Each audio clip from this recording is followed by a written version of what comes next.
This special two-part edition of 48 Hours continues.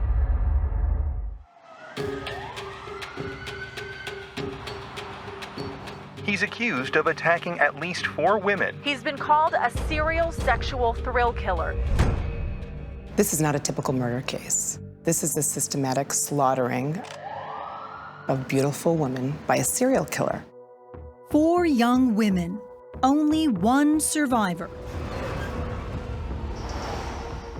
The Hollywood Ripper is one of the most horrible cases I've ever seen. This is a man who spied on them, who stalked them, and then brutally stabbed them to death. And that's defendant Michael Gargiulo. Ashley Ellerin, 2001. Ashley Ellerin was supposed to go on a date with Ashton Kutcher. And he rang the doorbell and nobody answered. He saw what he thought was spilled wine all over the place. Unfortunately, we later learned that that was her blood. Maria Bruno, 2005. Mother of 4 was brutally murdered inside her El Monte apartment. She was stabbed to death. You think she was asleep when she was attacked? I do. Michelle Murphy, 2008. This attack would change everything. How did Michelle Murphy somehow get away from this guy? She fought. We have some blood on the steps. Okay. And then blood on the concrete steps here, leading out down this walkway and into the alley. So how significant did you think that blood was going to be? Huge. We actually have a hit, a DNA hit. And who does it match? Michael Gargiulo.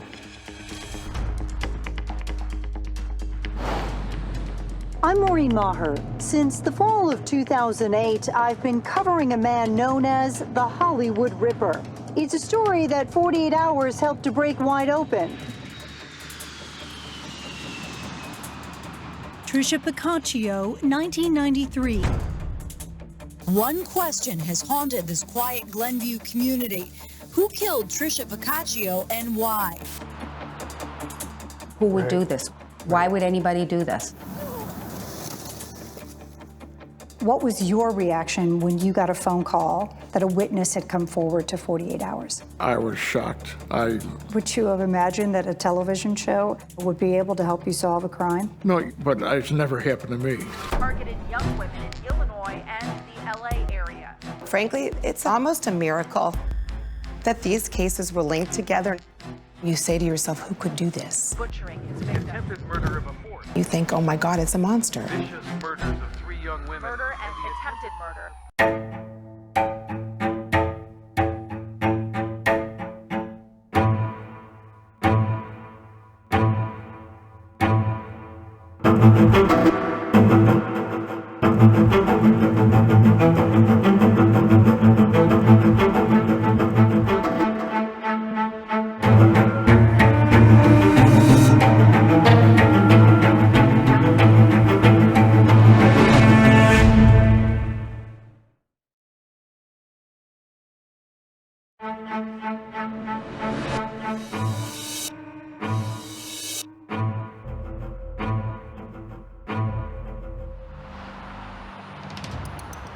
In a town known for keeping secrets, the murder trial of Michael Gargiulo, nicknamed the Hollywood Ripper, could reveal a hidden life.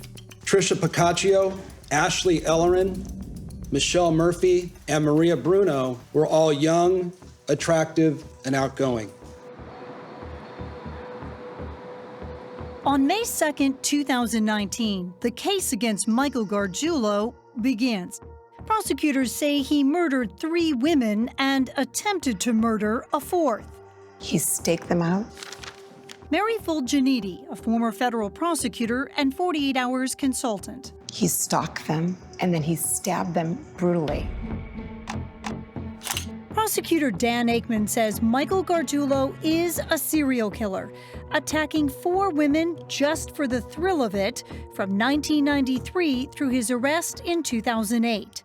What you will hear is that Michael Gargiulo, for almost 15 years, was watching, always watching. And his hobby was plotting the perfect opportunity to attack women with a knife in and around their homes. During those years, Gargiulo played high school football, was a wannabe actor, and a repairman. It has taken Gargiulo longer to go to trial than any other inmate in the history of the LA County Jail. Nearly 11 years. This is how he looks now. There have been nearly 100 hearings. He's fired attorneys and even tried to represent himself. Mr. Rubin and myself have the opportunity to ask questions and cross-examine him. But now, with the new high-powered, court-appointed legal team, the wait is over. The prosecution starts with its strongest case and most powerful witness. Michelle Murphy, in 2008, was stabbed in her bed in her Santa Monica apartment, right across the alley from Gargiulo's apartment. After showing photos from her brutal attack, Michelle Murphy, the only woman who survived this alleged serial killer, is called to the stand.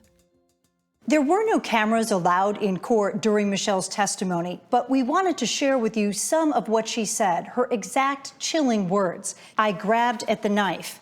I wrapped my hands around the blade. And at some point, 5'1" Michelle Murphy gets her legs up against her chest and shoves the attacker off of the bed. She describes how he runs out of the room, down the hallway. She goes after him, and Michelle says the attacker told her, "I am sorry." This is Ms. Murphy in the hospital. Michelle never saw his face, but noticed he was left-handed. In the struggle, the attacker was also cut, leaving his blood, his DNA, all over her bedroom. Gargiulo's blood and DNA were found on Michelle's bedspread and sheet and in the blood trail across the alley. After Michelle Murphy testified, the prosecution turned to the other victims to prove Gargiulo's pattern of stalking and stabbing. 3 years before Michelle's attack, Maria Bruno, a mother of 4 young children, was stabbed 17 times. Maria Bruno was stabbed to death in her El Monte residence. There's a pool of blood. Maria Bruno's body was discovered by her estranged husband, Irving, who called 911. I'm looking at her right now. She's dead. She just barely moved here about less than a week ago. Gargiulo lived right across the way. Gargiulo entered Maria's apartment through a window, put on blue surgical booties, and mutilated Maria with a knife as she slept. The prosecution argues that the pattern and direction of the blood drops show that the killer was left-handed, just like Michelle's attacker, and just like Michael Gargiulo. And this time, the killer left something behind, a blue booty with critical evidence. Detectives located a blue surgical booty right outside of Maria's front door. Forensic analysis showed that there were drops of Maria's blood on the booty, and Gargiulo's DNA was around the elastic band. 4 years before Maria, there was Ashley Ellerin, a 22-year-old fashion student in Hollywood. Gargiulo, who lived within a short distance from Ashley's house and frequented the dog park across from her house, injected himself into Ashley's life. On February 21st, 2001, within weeks of Gargiulo fixating on Ashley, surveilling her home at odd hours, Ashley Ellerin was found stabbed to death in the hallway just outside her bathroom. Ashley had been stabbed over 47 times. As the state lays out its explanation of how Ashley was murdered, an important witness is about to have Hollywood's eyes upon him. This is Mr. Kutcher. He's Ashley's friend. Ashton Kutcher is used to being a star, but not a star witness. Mr. Kutcher is part of the chronology of this case that is offered to show you that there was a very narrow window of opportunity for somebody to get into the house and murder Ashley. Why is Kutcher called as a witness? He's incredibly important to the timeline here and when the murder possibly occurred. And he may have been the last person to actually speak to her before she was killed. At trial, only still cameras were allowed for his testimony. Kutcher is asked about his planned date with Ashley on February 21, 2001, the evening she was murdered. At 8:24 p.m., Ashley talked to Mr. Kutcher on the phone, and they confirmed a plan to go out that night.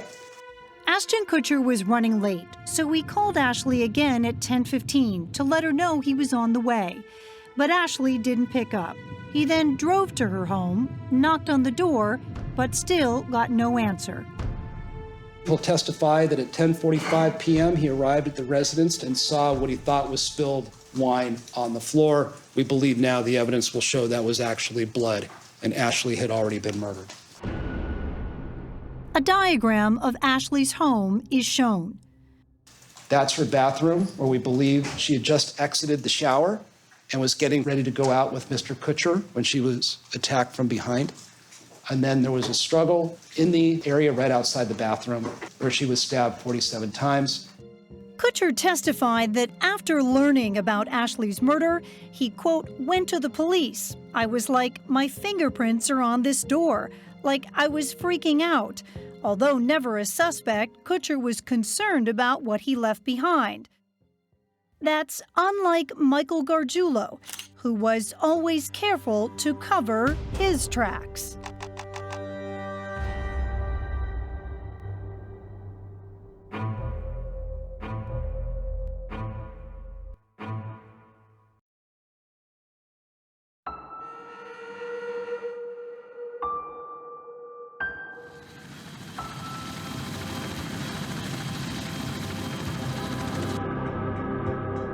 The methodical and systematic slaughter of women, that's what this case is about. The prosecution painted a portrait of Michael Gargiulo throughout his life. He was violent towards women, interested in serial killer Ted Bundy, and studied forensic science. Mike was a strange guy. This is Mirko Hoffman, a man who now describes himself as Gargiulo's former best friend. Told Mirko that he could get away with committing crimes because he studied forensics. He would go online, whatever he could find about forensics, and he would learn from people's mistakes, other criminals' mistakes, how to get away with a crime. And he told me if he ever got caught committing any crime, he would just lie until he dies. Lie until you die. Michael Gargiulo felt confident, arrogant, dare I say, invulnerable. Prosecutors said Gargiulo also studied a book that taught you how to kill with a knife. The Anarchist Cookbook talks about knives, the perfect guide to committing some of these crimes, detailing how you go for the throat. We believe the evidence will show as this is what Mr. Gargiulo was doing. As for Gargiulo's motive, prosecutors described a serial killer with a sexual bent. This was somebody who was going to take pleasure in plunging a knife into their victim over and over and over again. To better understand that, we asked Chris Mohandi to explain. He's a forensic psychologist and expert on serial killers. He is also a consultant to 48 Hours. Most serial killers are motivated by power. That's at the core of everything. The prosecution points out that Gargiulo never raped his victims, but he controlled them, and say for Michael Gargiulo that control itself is a sexual thrill. It's control over life and death, so violence has become sexualized.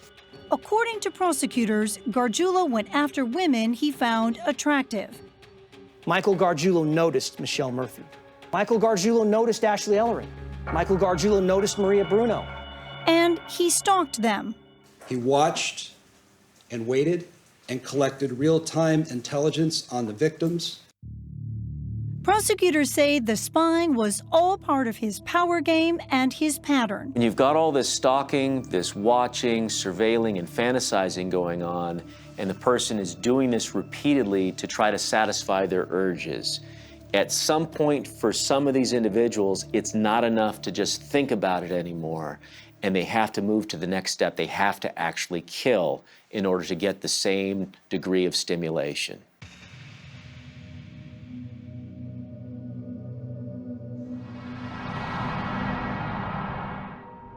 To really make their point, prosecutors took the jury out of court to see where everything happened. Jurors saw that Michael Gargiulo lived close to all of his victims, close enough to watch them. To start with, Gargiulo lived right down the alley from Michelle Murphy. A few years earlier, he lived within a few hundred feet of Ashley Ellerin. And when he lived in El Monte, his apartment was just across the courtyard from Maria Bruno.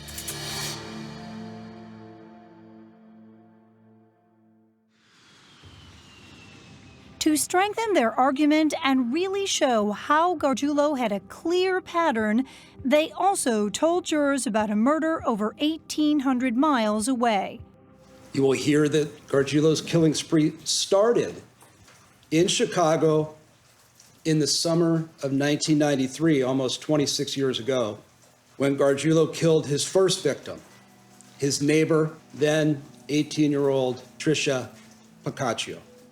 While Gargiulo is not being tried for Tricia's murder here in L.A., prosecutors thought it was essential to tell the jury what happened all those years ago outside Chicago. Well, it's introduced here for a very limited purpose, to show that the facts and the pattern in the Pacaccio case in Illinois are similar to the California cases. It was 1993. Tricia Pacaccio was just 18 years old, coming home late one night in the Chicago suburbs. Gargiulo, who was athletic and had trained in martial arts and boxing, grabbed Tricia, who was very petite, snapped her arm, and stabbed her repeatedly in the left breast, arm, and chest. Left her bleeding to death on the doorstep of the family home and fled. I was the one who found her. Tricia's father, Rick. I woke up and I had a cup of coffee and I was going out to my van. And I just happened to see two little tennis shoes sticking up by the side door. And when I saw it was her, I dropped the coffee cup.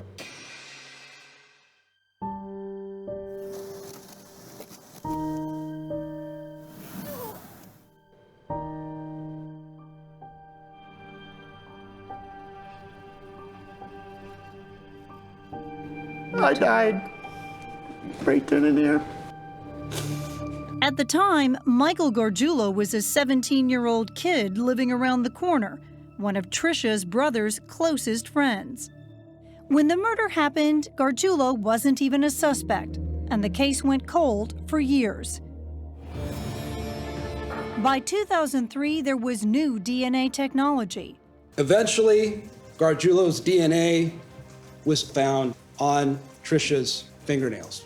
Back then, prosecutors in Chicago did not think that DNA alone was enough to charge him, and the case stayed dormant. In 2011, 48 Hours reported on the case, and a witness came forward to me. I watched the show. Timur Leary and Anthony DiLorenzo had once worked with Michael Gargiulo as bouncers in the late 90s at a Hollywood nightclub. They say Michael Gargiulo confessed to them one day when they were driving, telling them that he had killed a girl in Illinois. At the time, it seemed too crazy to be true. Gargiulo had told them a lot of stories. We're cruising down Sunset. When he asked us, he's like, "You guys ever kill anybody?" And we're like, he's like, "I have." And we're like, "Shut up, shut up." Here we go again. He said he buried this. He goes, "Yeah, I buried a bitch."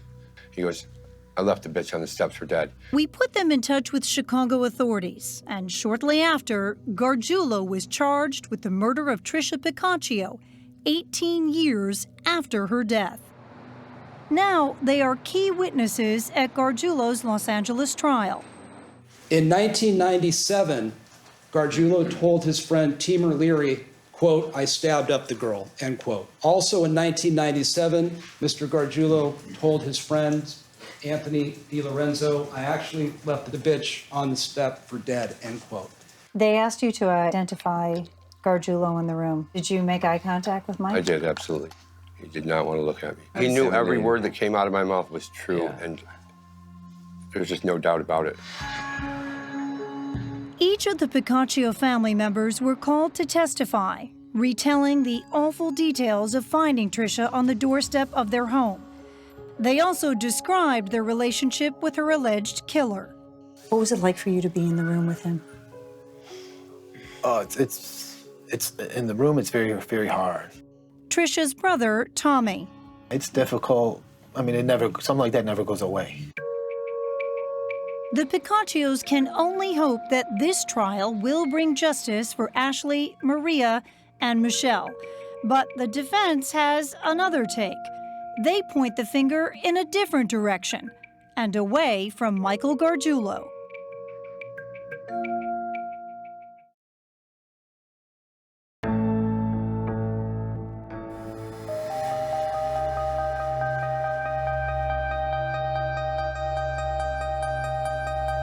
They just have to poke holes.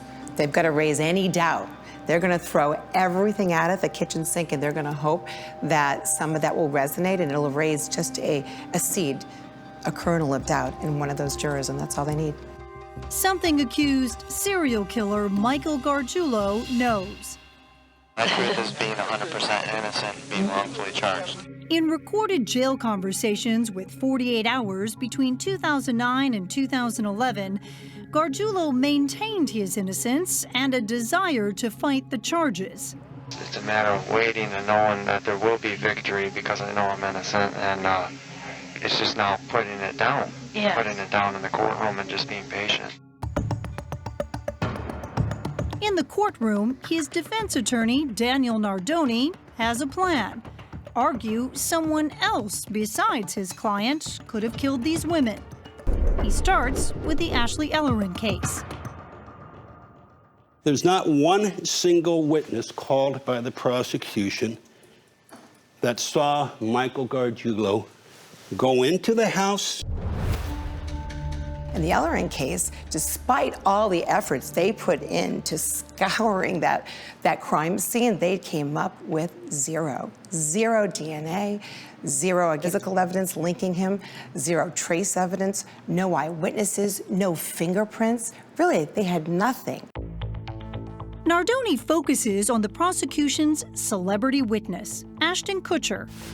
To everyone's surprise, he says Kutcher is really the defense team's star witness because Kutcher's account of that evening points to a very specific suspect, and it's not Michael Gargiulo.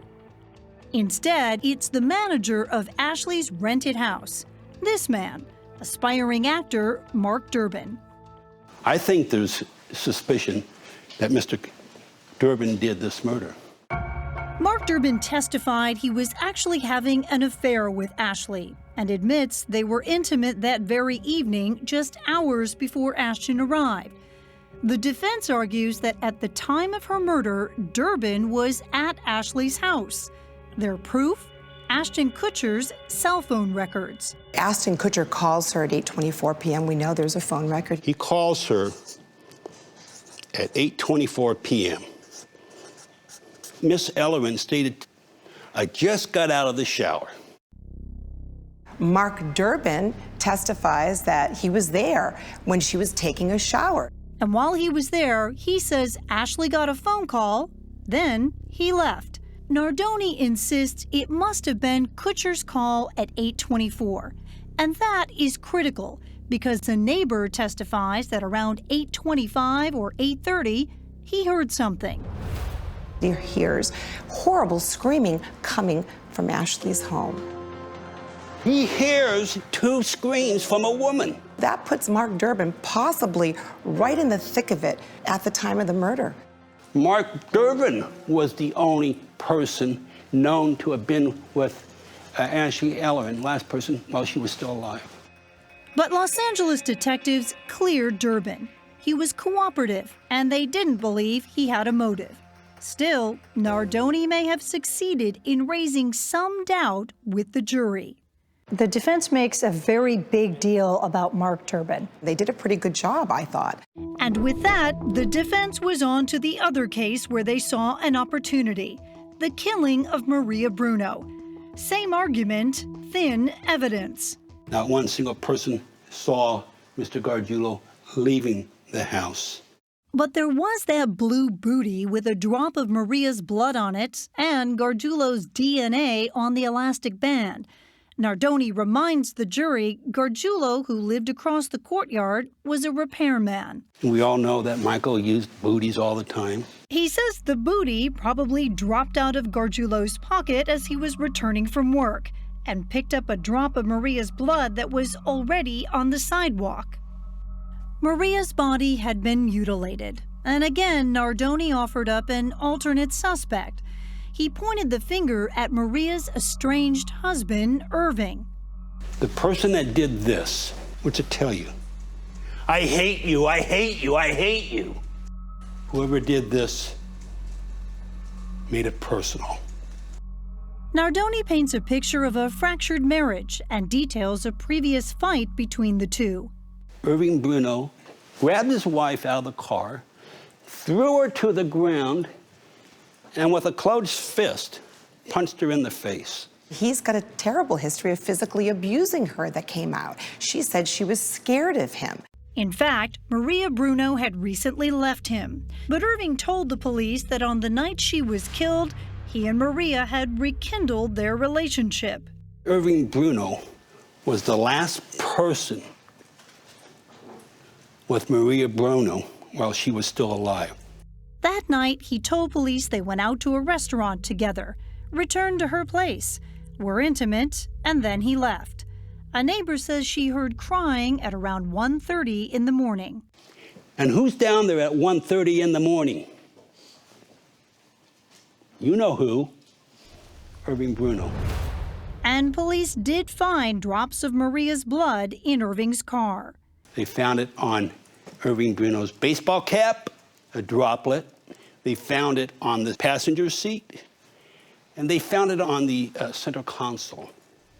But a restaurant manager testified he had seen Maria cut her finger earlier that night. Police cleared Irving Bruno. But the defense still tried to persuade the jury. The defense, though, is still going to try to raise doubt. Just because they were cleared didn't mean they didn't possibly do it. The defense also drills down on the Tricia Piccaccio case, the 1993 murder outside Chicago. Everyone agrees it was Gargiulo's DNA on Tricia's fingernails. But how did it get there? Nardoni says it could have come from casual contact. Gargiulo had been friends with Tricia's brother, and Tricia had been in Gargiulo's van the day before she was killed. I have a theory, and that is this, that Tricia sits in the back seat of the family van. You know, she touches it, her clothes pick it up, potentially Mr. Gargiulo's DNA. To find out how likely that is, we asked Nathan Lentz, a forensic expert at John Jay College of Criminal Justice. So what we're talking about now is a secondary transfer. A day later, I've never seen a secondary transfer that would last that long. There's just not enough cells that would survive. And especially on your arm, which is touching other things, you're putting on and off your clothes, that rubs off the cells pretty quickly.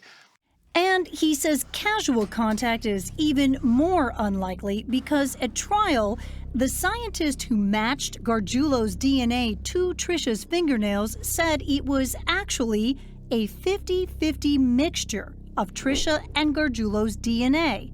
And that is significant. Casual contact will leave a few cells here and there. A 50-50 mixture means, in almost all cases, that there was a lot of DNA, a lot of cells from both parties. That would require contact.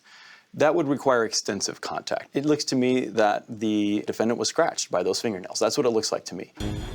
While there may have been some doubt about the power of that DNA evidence, no one disagrees that the DNA in the case of the woman who survived, Michelle Murphy, belongs to Michael Gargiulo. DNA is all over the place. So they've got to somehow figure out, okay, what am I going to do now to defend this particular charge? The defense's argument surprises everyone.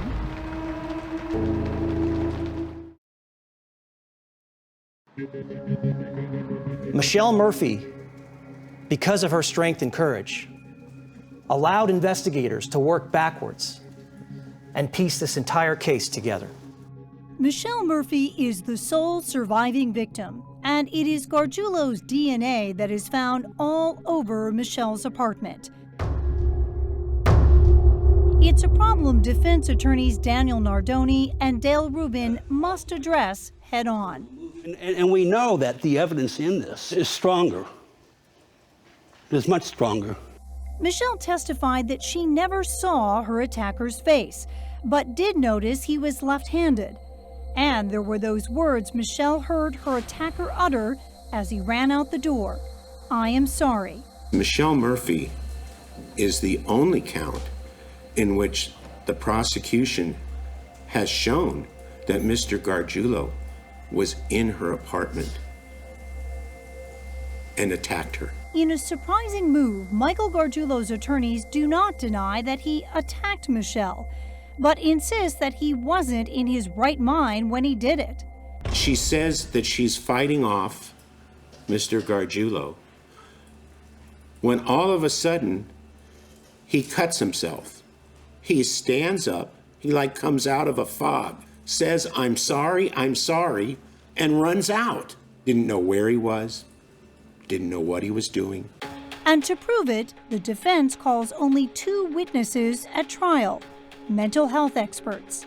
Both of them have diagnosed Mr. Gargiulo with a mental disease or disorder. He can't premeditate. He can't deliberate. He can't have malice aforethought. The defense says when Gargiulo attacked Michelle, it was as if another personality had taken over, as if he was possessed. An experience of possession. Michael Gargiulo, they claim, suffers from dissociative identity disorder. Dissociative identity disorder used to be called multiple personality disorder. There's a split whereby they may not have an awareness of when they're doing certain things. This becomes the go-to defense because you can say, I was there, but I wasn't. They're just saying that they didn't have the mental state to be able to commit horrible crimes. And how often is that true? Oh, it's very infrequently. I mean, the only times I've ever seen it actually be successful is when the person was truly like a schizophrenic, had other voices in his head. The defense can only hope that they have managed to convince the jury.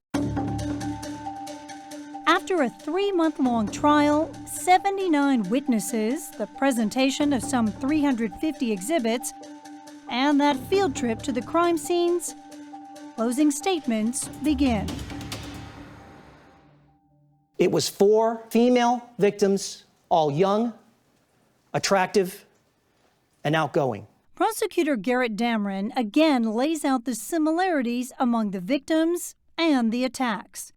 These attacks, these murders, took a great deal of strength and athleticism. Each of these attacks were all extraordinarily cold-blooded, torturous. Each of these victims were ambushed. No evidence that there was any theft. Knife is the weapon of choice. 20 similarities between the attacks of the 4 women are described. Those common characteristics of these crimes point to one man, one killer, Michael Gargiulo. Adding to their argument, you know about the DNA, is the forensic evidence, with Gargiulo's DNA found all over Michelle Murphy's apartment, on Trisha Piccaccio's fingernails, and that slight amount on that booty near Maria Bruno's home. The prosecution is trying to lump these all together. Why? Because they want to show that it was one attacker, that the pattern, the practice, everything that was done was similar. You have to judge each case separately. On the other hand, the defense is trying to do just the opposite. They want to separate these out. They want to show that, no. One's in Illinois. Yes, you may have some in California, but they're separated by years in time. They're not just one attacker. You can find them not guilty on all these crimes, or you can find them guilty of some crimes and not guilty of other crimes. The defense just needs to plant a seed of doubt in one of those jurors.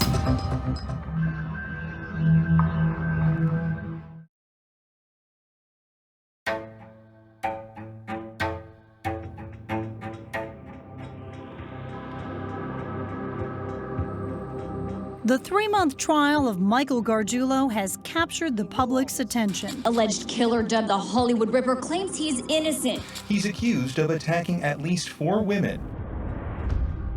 For the families of the victims, the wait for justice has seemed endless. Finally, the finish seems to be in sight as the jury begins its deliberations on August 12th, 2019. This was probably one of the worst cases. I've worked in this area for a long time as a prosecutor and defense attorney, and I've never seen anything this horrific. So for this jury to have to see all this evidence and day in and day out for 3 months, think about this case and what happened to these victims is really challenging. But in what might seem like a short time, given such a long trial, after 3.5 days of deliberations, the verdicts are in. We, the jury, in the above entitled action, find the defendant, Michael Gargiulo, guilty of the crime of attempted murder.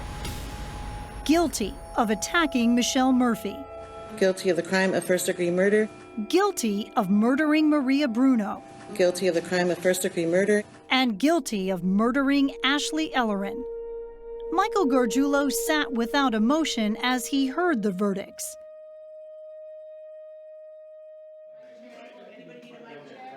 Outside the courtroom, I immediately called the Picaccios with the news. It's all done. It's all done here.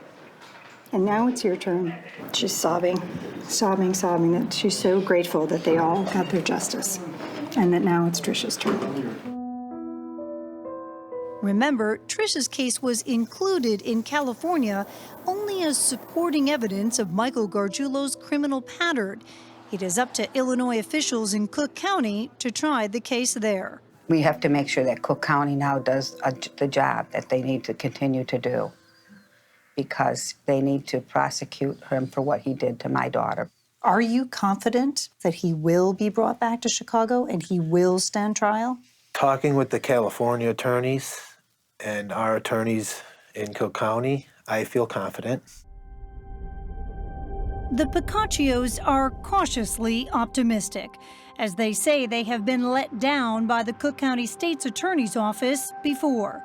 The family has criticized that office for being slow to charge Gargiulo when there was that DNA match in 2003. When we spoke with Jack Blakey from the Cook County State's Attorney's Office in 2011, he told us that DNA match alone wasn't enough to charge Gargiulo. If there was a DNA match to Gargiulo, why hasn't he been arrested? The DNA match is consistent with casual contact. We still cannot establish, based on the DNA alone, that he was present at the time of the killing, as opposed to a different time. But it came out at the Los Angeles trial that an Illinois forensic scientist submitted her findings to Cook County prosecutors in 2003, that it was a 50-50 mixture of Trisha and Gargiulo's DNA on Trisha's fingernails.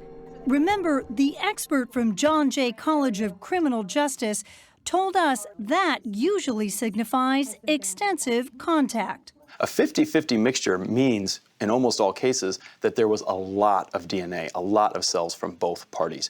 That would require extensive contact. In almost all cases, extensive contact.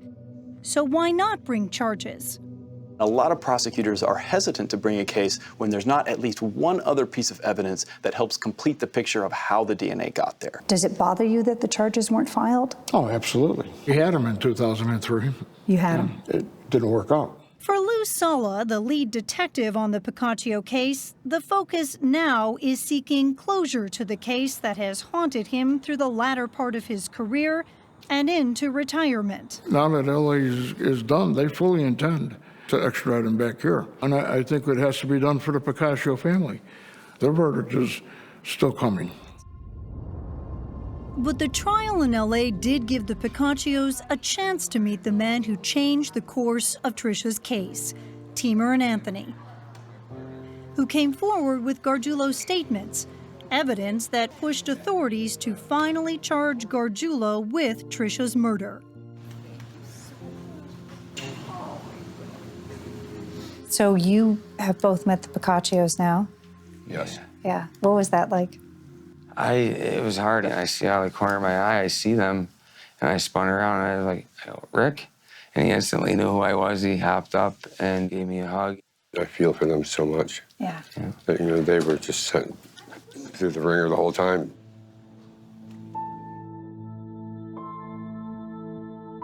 It's always painful. Yeah.